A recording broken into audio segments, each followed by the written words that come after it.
Welcome to the Gay Buddhist Forum, where teachers from all schools of Buddhism offer their perspectives on the Dharma and its application in modern times, especially for LGBTQI audiences.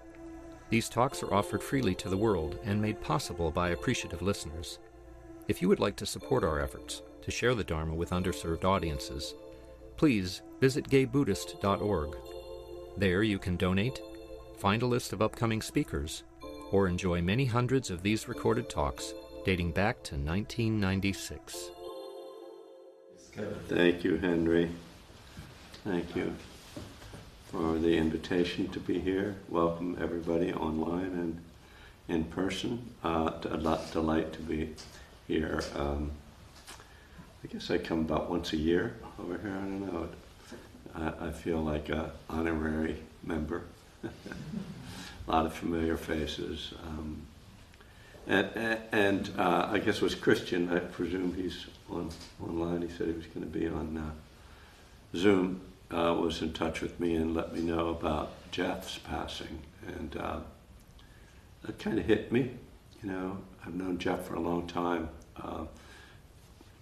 He used to come to some of my classes and things in the East Bay and Spirit Rock and retreats, and also was maybe the first person to invite me to this group. So, you know, it was somewhat of a surprise. I mean, you know, we never should be too surprised by death. But it, you know, I guess what came up for me as as I was thinking about that and what to talk about today was this kind of paradox that the Dharma and Buddhism kind of contains these paradoxes which force you, I think, to find ways of holding, you know, these contradictions, and the kind of the term the middle way speaks to that.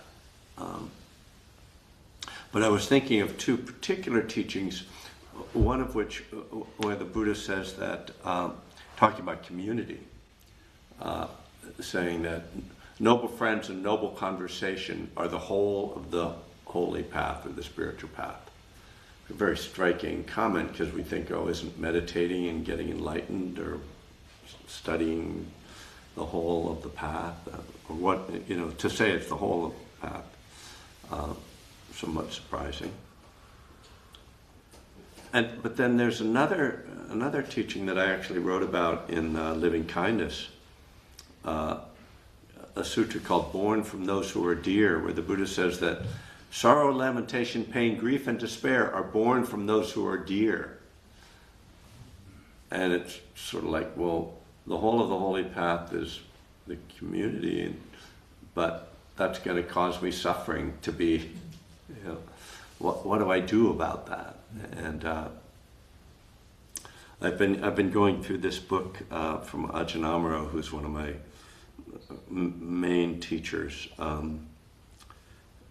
He's an English monk in the Thai forest tradition of Ajahn Chah, and quite prolific, and also you know, with a very wide-ranging intelligence and memory.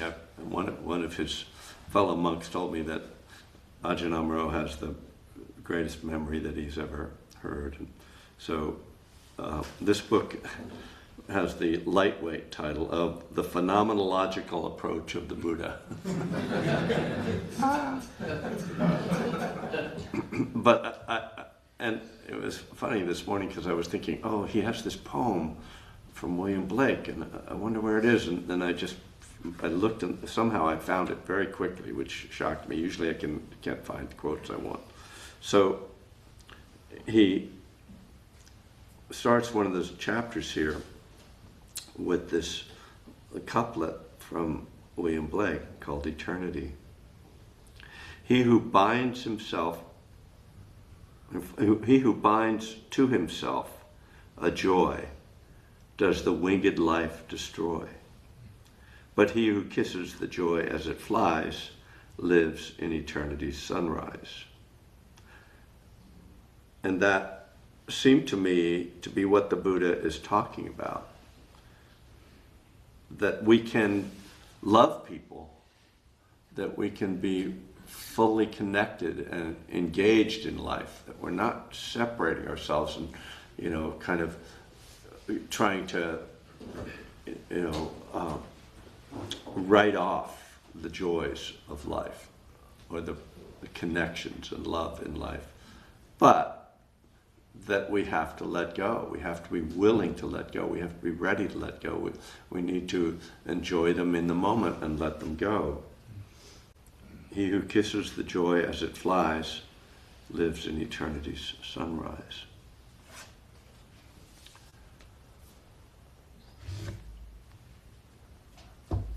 So I think that kind of encapsulates the challenge, which I think I can say for myself that I regularly fail that challenge. I cling to all kinds of things and get attached, and then I notice that I'm suffering, and then I try to let go. So I guess that what I kind of wanted to then carry on talking about is community and the importance of it, and because this line from the Buddha, the whole of the holy life, the noble friends and noble conversation, or the whole of the holy life, is intriguing, but it's not in that particular teaching, in that sutta, it's not explained at all what he means by that. So here's a sutta. Well, I think maybe I'll step back a little bit, because this sutta kind of encapsulates what it is then further that I want to say. That kind of lately I've been just noticing again this kind of tension between engagement and immersion in life, and then what can the kind of stepping away or impersonalizing that the Dharma kind of encourages. And this came up for me particularly because I was working on a project, a writing project, that there was an editor who wanted me to do this, and it was interesting to me, writing about depression and the Dharma, which is, depression as well as the Dharma have been themes of my life. Depression for longer than the Dharma, unfortunately. And it's something that I do teach about somewhat, and certainly have really worked very hard to kind of apply Dharma teachings to managing, I guess I'll say, letting go of depression. As I worked on that project, I found myself getting depressed because I was thinking about it every day. I would sit down and write about my history and write about how to try to work with this and these different elements of the Dharma that we can see sort of interacting to create these states. And it just kind of it got to be too much. And finally the editor was like, well, we want to offer you a contract. And I was like, I'm not going to write the book. Well, it was shocking to me because, I have an ego. Oh, you're going to publish my book? Oh, sure. I'll write anything. I have an idea for a book on mindfulness and golf, but so far nobody's gone for that. But so very quickly, because writing is really my practice, my life, it's my work that I do that keeps me sane. To keep a theme of mental illness. I quickly shifted and started writing a more just kind of Dharma and recovery, my kind of go-to thing. Started writing on that topic and quickly felt better. And I thought, am I cheating? Am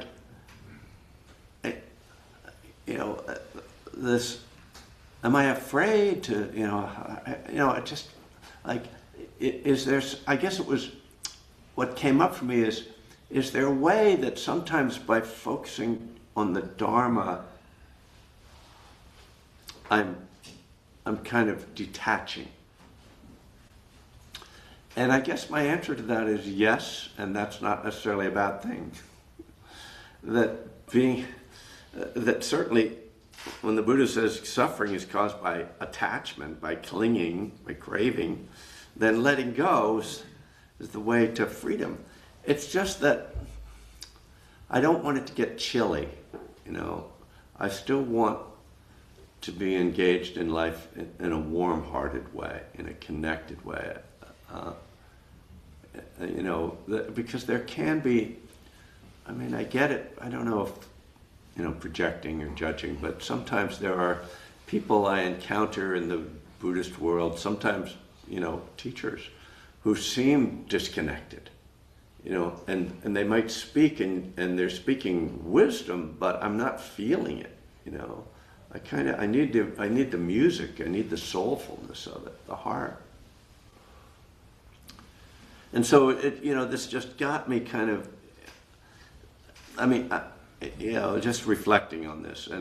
And as I said, I mean, you know, if I find myself trying to really get into something and excavate something, and it's making me depressed, you know, well, it's not helping, you know. I'm not going to feel bad about stepping away from that project, and I envision, you know, using some of that material at some point. But so all of that leads me to a sutta where I think we can see both sides of this kind of paradox in this one sutta, and it happens to be, the sutta happens to be called enlightenment, which suggests a good thing to pay attention to. And I don't know how much you're familiar with the suttas. Seeing this map here was very striking, because the suttas very often start by telling you where the Buddha was when he gave a talk, and you see many of the places where he gave talks are on this map. So in this one, he was at Savatthi in Jeta's Grove and not at Pindika's Park, the place where really the most suttas are recorded from. And it goes through, you know, reading these suttas, it takes some practice, some study and some guidance to sort of find your way through, because it's like a thicket of language and embellishment and layers that you know, I try to just like, okay, what are the salient points here? So there's a whole thing where the Buddha brings up, he's talking to his monks and he says, what if people ask you basically how you become enlightened? But here's the phrase that is confusing. What is the proximate cause for the developments of the aids to enlightenment? Like, why do we have to go through all of the proximate cause, aids, like layers? And so he asked the monk, well, you know, his monks, what would you say if someone asked you what are the proximate causes for the aids to the, you know, how do you get enlightened? And of course, the monks, as they will do when he asks a question like this, they'll go, well, you're the teacher. Maybe you could tell us. So, which obviously it's kind of a setup. So this sutta is from what's called the numerical discourses, and this is the chapter of the nines, which means there are 9 things that the Buddha is going to say are the proximate causes for the development of the aids to enlightenment. So the first one is good friends, good companions, good comrades. There's a lot of redundancy in here. So we'll say, you know, a community, a sangha, this, us. The second one is one should be virtuous, he says. So, you know, ethical, moral, okay? So you should have a community, you should be, you know, a moral person, non-harming. Then he says you should get to hear talk of the the holy life, to basically get to hear the Dharma. So you need friends, you need to be moral, you need to be exposed to the Dharma. Makes sense. It'd be hard to realize the Dharma without hearing it. The fourth, so that's 3. The fourth one, you should arouse energy for abandoning unwholesome qualities, acquiring wholesome qualities. So this is right effort. You need to have energy. And then he says, and then one should possess wisdom that discerns arising and passing away. So you should see that everything is impermanent. So that's the first 5. Okay. And then the Buddha doubles back. And this is where it's be quite striking to me. He says, and he's talking about bhikkhus as monks. He says, when a bhikkhu has good friends, it can be expected that he will be moral, that he will hear the Dharma, that he will have energy, that he will be wise. And I'm using the male pronoun because these are men and it's just easier, but you understand we're talking about humans. So the first 5, the 2, 3, 4, and 5 actually all turn out to depend on number 1. So all of these first 5 are actually dependent upon the noble friends and noble conversation that we heard about from the other sutta.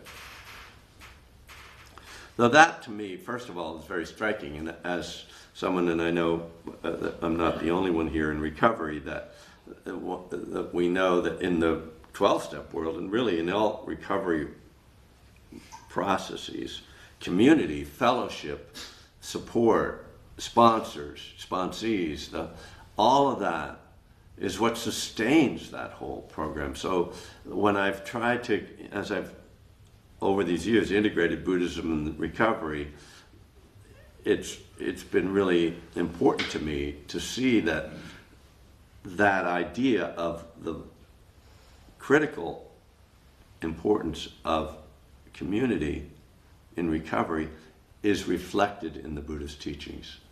The Buddha agrees with the 12-step program that we need community.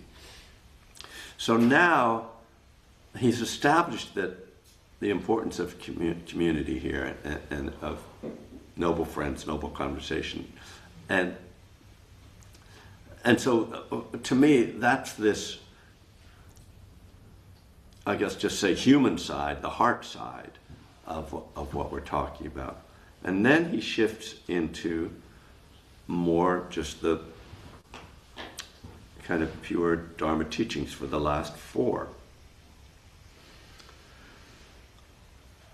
Having based oneself on these 5 things, one should then develop further what he calls the perception of unattractiveness should be developed to abandon lust, which means you should see that the simple way for me to understand that is, well, I don't know if it's simple, but you should see that the unsatisfactory nature of pleasure and of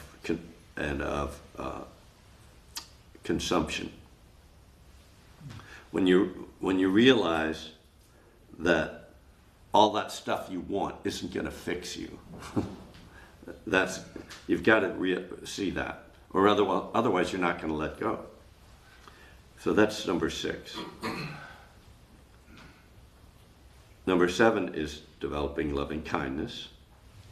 Number 8 is mindfulness of breathing should be developed to cut off thoughts.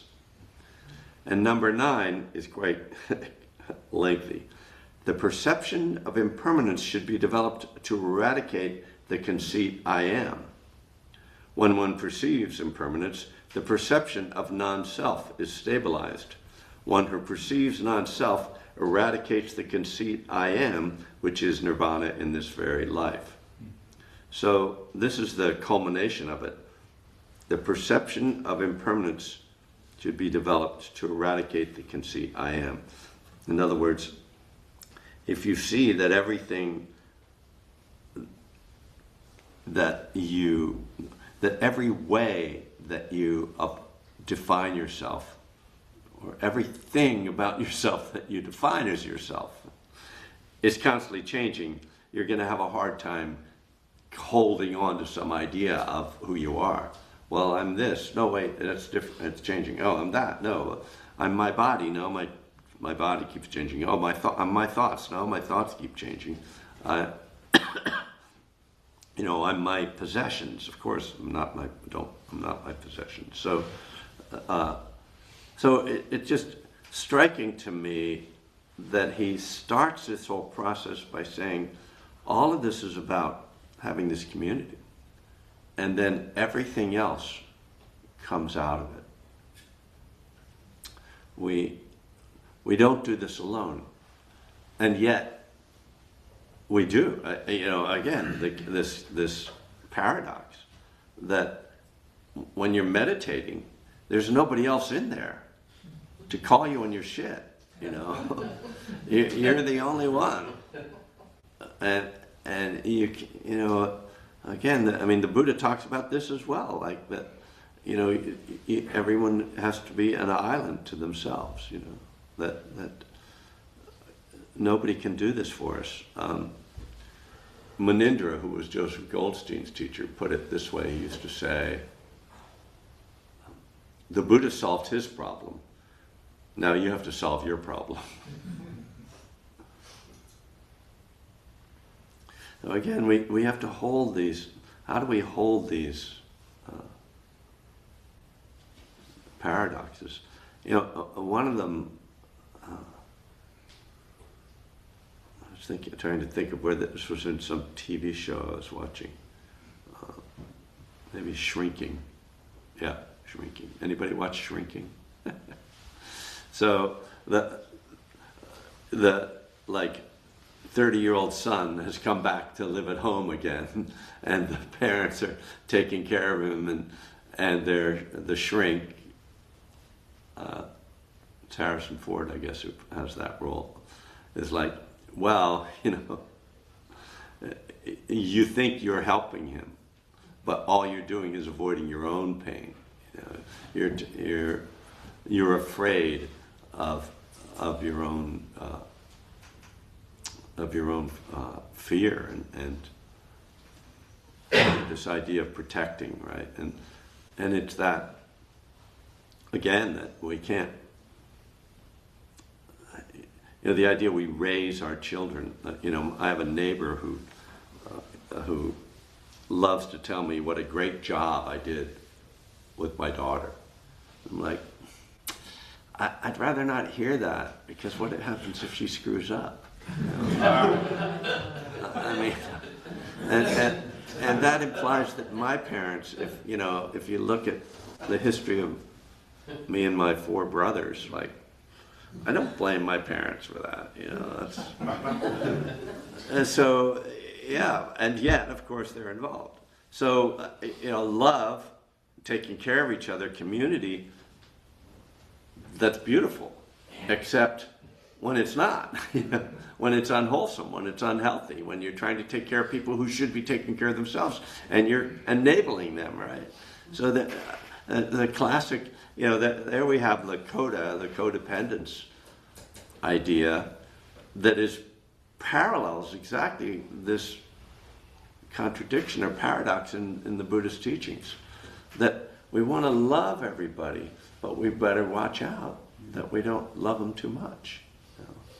And we need to investigate what is this love that I'm giving, and what am I doing it am I doing it out of pure altruism, or is there something in it for me that I'm expecting to get back? So we play this edge as Dharma practitioners and as human beings, always kind of trying to keep that balance between, grieving over Jeff's death and remembering that I'm going to die too, and that everybody in this room is going to die. and that death is natural and normal. And one of the ways I used to talk about death, I think more, maybe as I'm getting closer, I'm like taking it more seriously. It's either the 40-year-old Dharma teacher, oh, everything is impermanent. The 75-year-old Dharma teacher, well, it's impermanent, yeah.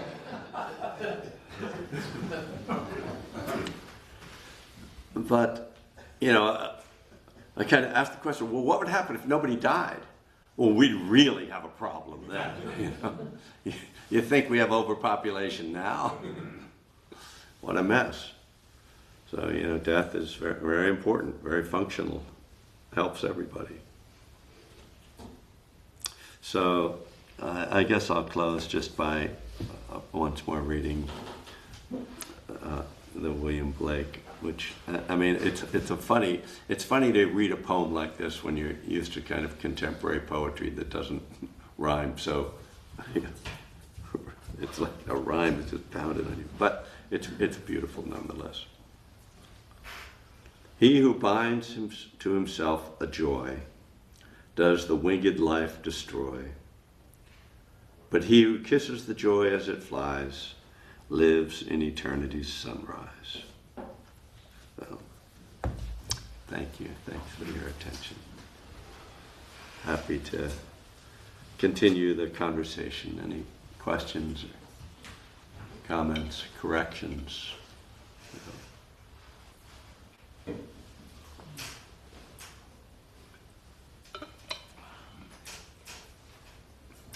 We have a question from Ben online. Hey. Ben, can you unmute and ask your question? Sure. Hi, Kevin. Hi, everybody. Just back from some travels to the Southeast Asia, so can't be there in person today. Kevin, you have mentioned, I've been to 2 of your talks, read some of your books. Hang on, let me hide self-view. I don't know. I can't get the focus off of me. That's okay.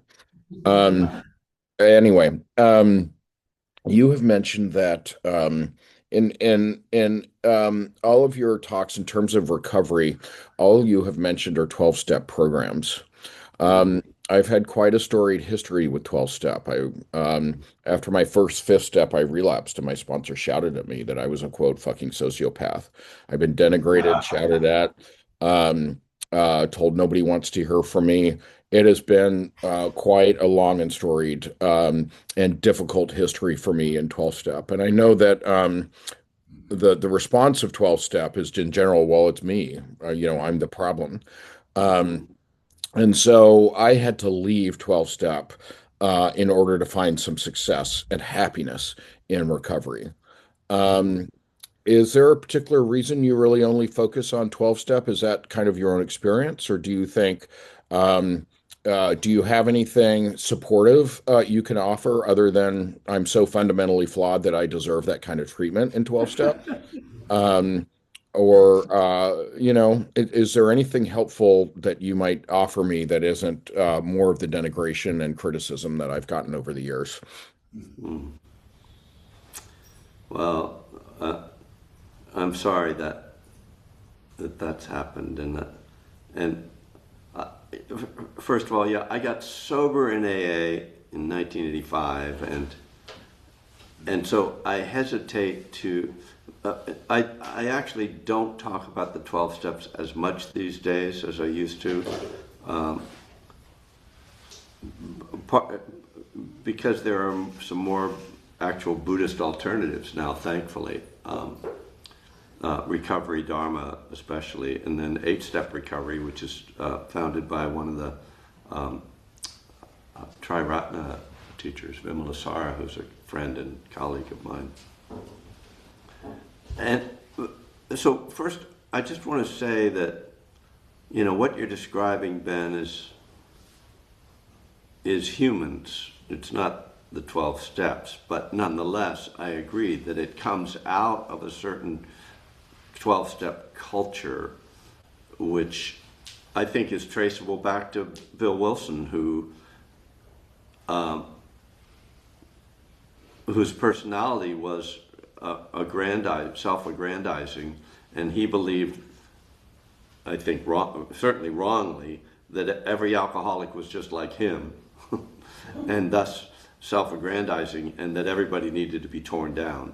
And that's then, I think, been carried forth by some people in the 12-step world way too far. And I agree. I think that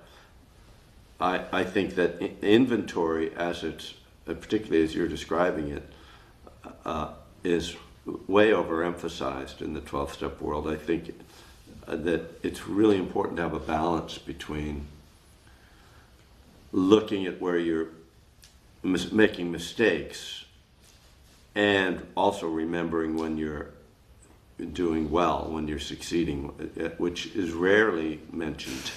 In my book, my workbook, I recommend doing a positive inventory as well as the standard Buddhist inventory. And I think it's harder for a lot of people to look at their wholesome qualities. But there's no doubt, I mean, that there can be toxic people, and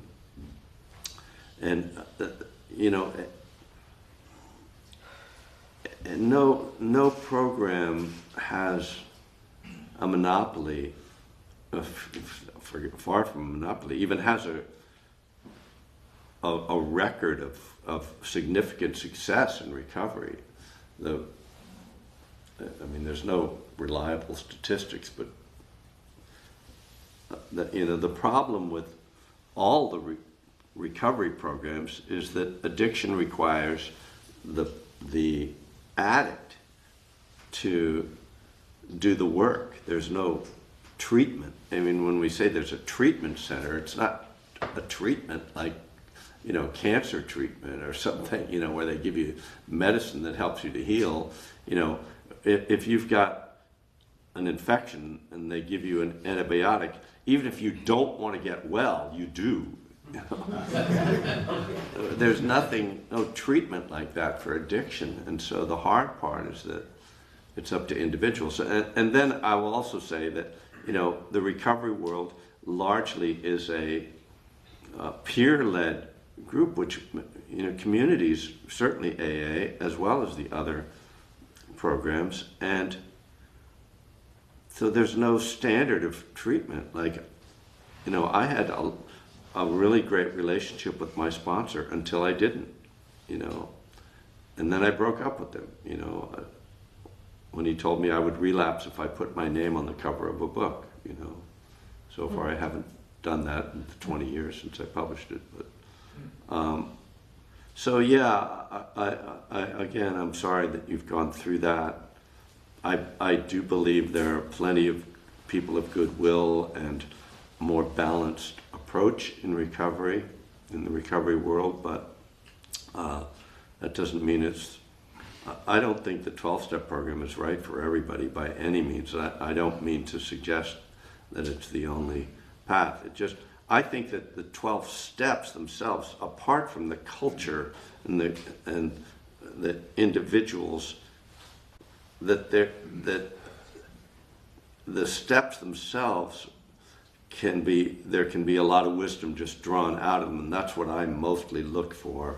Is like, what does powerlessness mean? What does it mean to turn it over? What does it mean to do an inventory?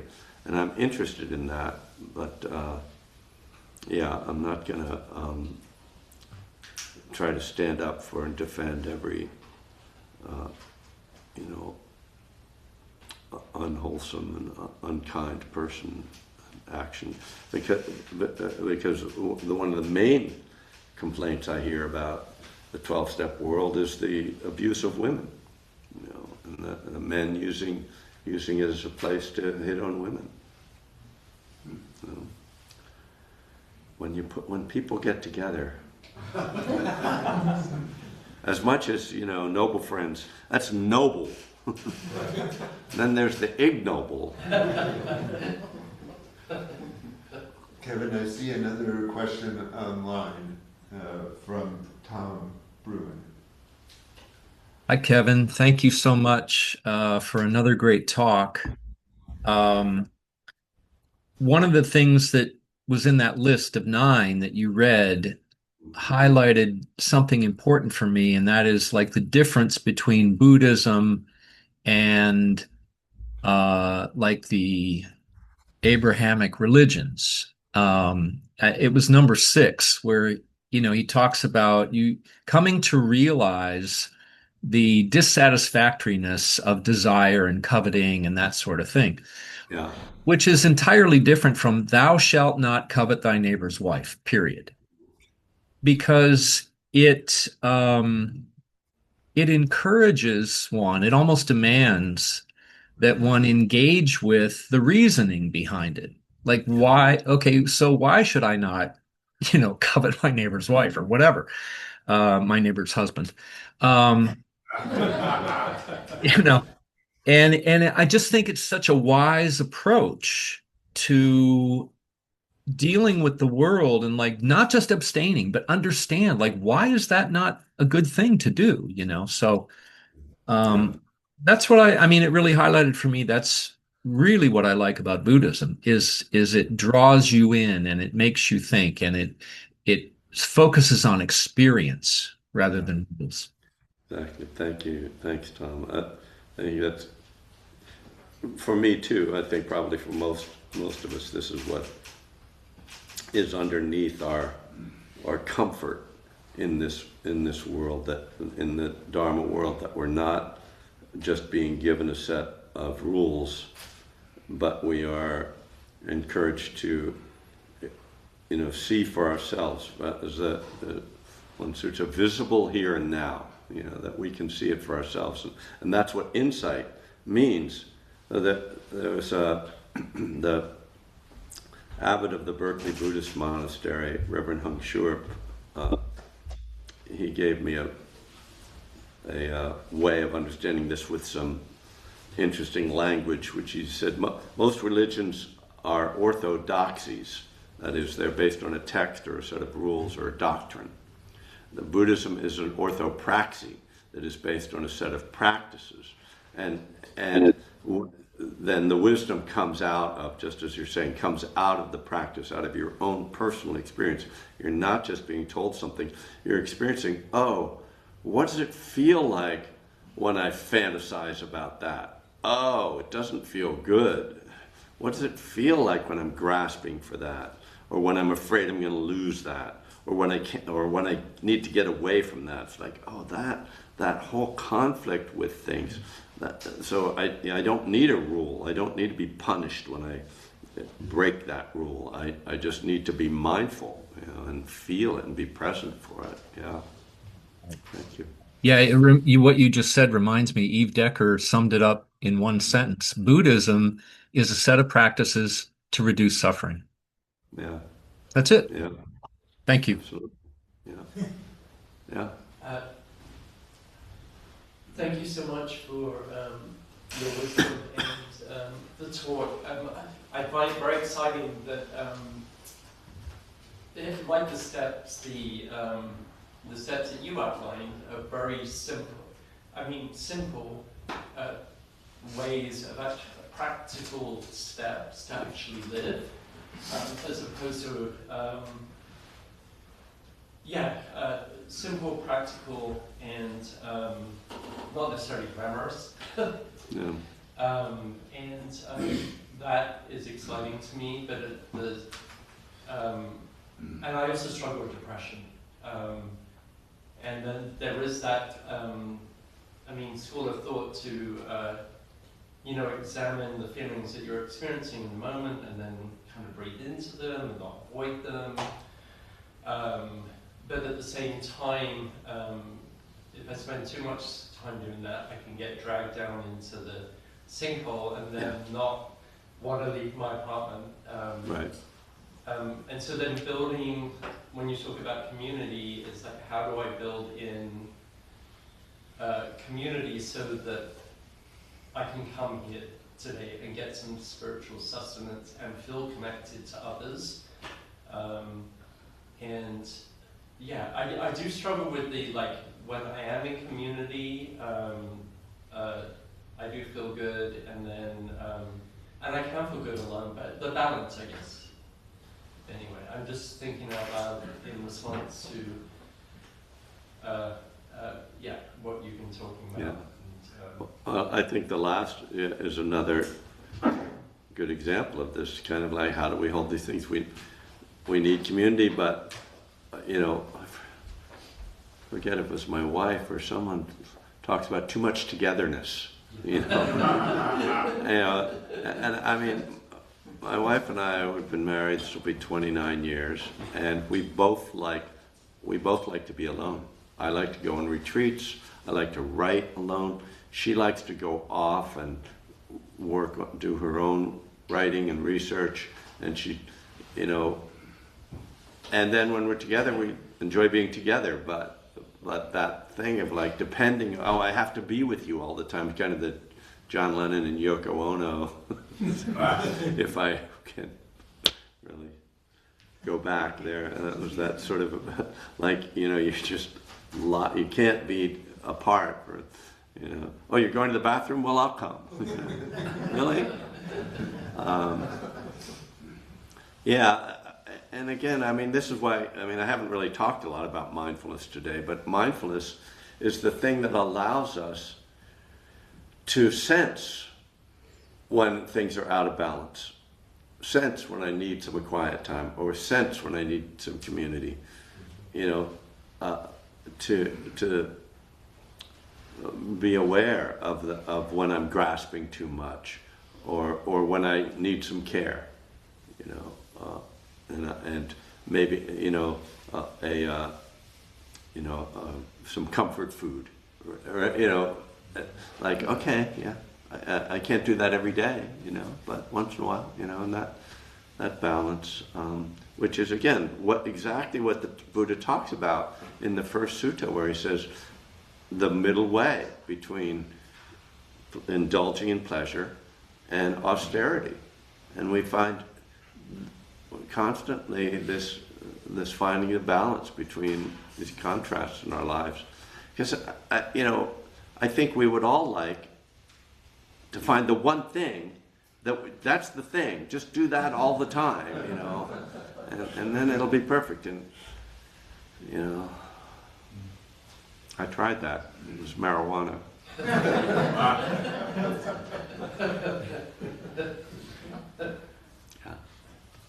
Thank you for your talk.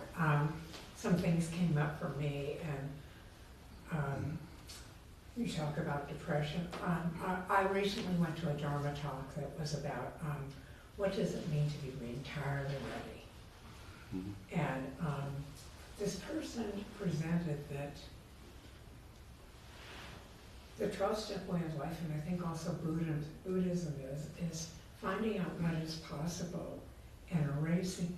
I mean, I was raised that no one would care about me, and I better learn to take care of myself. Did not create trust, did not create love, did not create anything. And I've been in recovery for 40-something years, doing this for I don't know how many, but not that many. But I guess she said, you look, being entirely ready, no one's ever entirely ready for anything. You know, I think it's, but what it means is to be willing to consider that the things, the stories that you have been raised with and you are telling yourself are not serving you, and what other possibilities are there. And that's where it takes community for me. Because I can see your story change or your story change.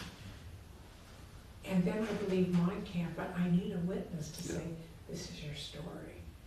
And then, you know, maybe it was better to have loved a loss than never to have loved at all. You know, it's like, I was an ICU nurse for many years, and they say it must have been hard to see people die, and I said, no, it was hard to see what we made live. And the other side of that is a carpe diem.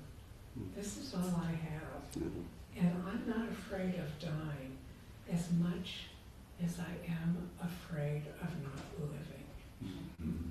And I have a dear friend that's very, very sick. And I say, how can I help you? You know, I'm a fixer. I'm a nurse. And he's got my specialty, you know, his illness. And he said, be my friend and enjoy life Mm. And I am. And I see the decline. You know, it's like your specialty, you can't not see it. But I can't stop it. You know, and I'm all in. And I say this all the time, what I have gained is the ability to have a friend to be a friend, and that's got to do with trust. Yeah, I couldn't trust anybody when I came here, and I was the master of my ship, and it was pretty scary, but I felt in control. So those are things that came up for me today. Yeah. Thank you. Henry, did I see you put your hand up? I did, but I think we're getting close to the end of our allotted time, so I think I have to forego my own. Wow. An exemplary community member. Okay, great. Yeah. Yeah, well, it's not so much a question, more of a reflection, because I was thinking like community is such a broad term, but just to like, from my experience, it's not just a community, but also like, and also not like just like-minded people, because like-minded people can also fall into traps. Yeah. So I think what I've noticed is it's like a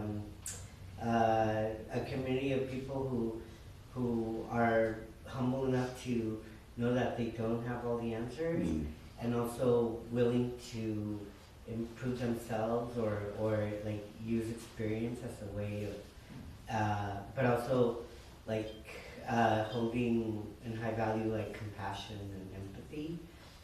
So I think that really speaks to me in terms of the type of community that would support, you know. And then the other thing is like the repetition of it, it seems like a wheel, like I thought of it of like it propels it to go forward.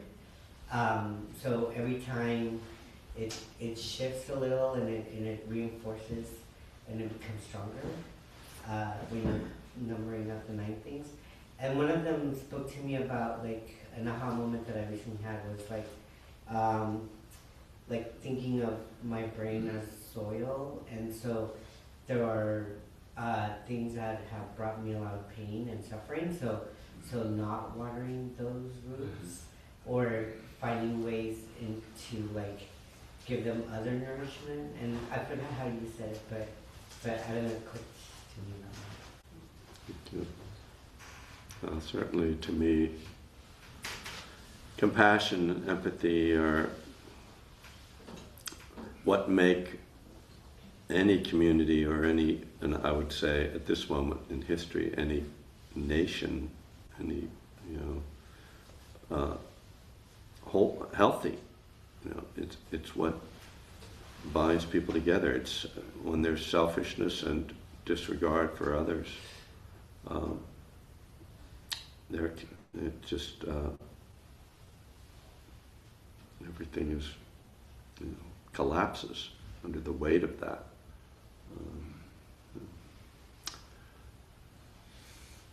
Thank you, Kevin. Yeah, thanks. Thanks for having me. I know there's lots more questions. I see hands raised online. I know there's more hands in this group. I credit Kevin, your talk, for having aroused more questions than it answered, which is significant. So I stay in business.